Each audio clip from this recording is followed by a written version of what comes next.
తెలుగు రాష్ట్రాల్లో చలి పంజా విసురుతుంది. దీంతో ప్రజలు బయటకు వచ్చేందుకు వణుకుతున్నారు. దట్టమైన పొగమంచుతో వాహనాల రాకపోకలకు తీవ్రంగా అంతరాయం ఏర్పడుతుంది.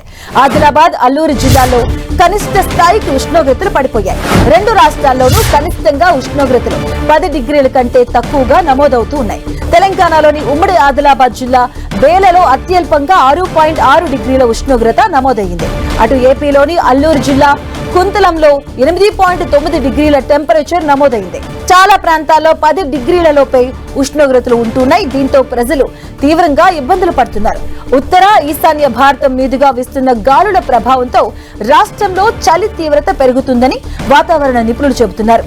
ఇవాళ బంగాళాఖాతంలో ఏర్పడబోతున్న అల్పపీడనం ప్రభావంతో ఏపీ, తెలంగాణలో చలి తీవ్రత కాస్త తగ్గే అవకాశం ఉందని వాతావరణ శాఖ చెబుతుంది.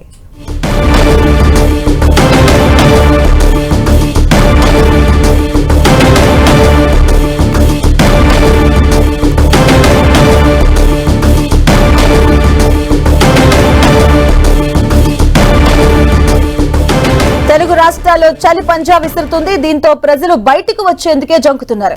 దట్టమైన పొగమంచుతో వాహనాల రాకపోకలకు తీవ్రంగా అంతరాయం ఏర్పడుతుంది. ఆదిలాబాద్, అల్లూరు జిల్లాలో కనిష్ట స్థాయికి ఉష్ణోగ్రతలు నమోదవుతున్నాయి. ఇక రెండు రాష్ట్రాల్లోనూ కనిష్ట ఉష్ణోగ్రతలు 10 డిగ్రీల కంటే తక్కువ స్థాయిలో నమోదవుతున్న పరిస్థితి.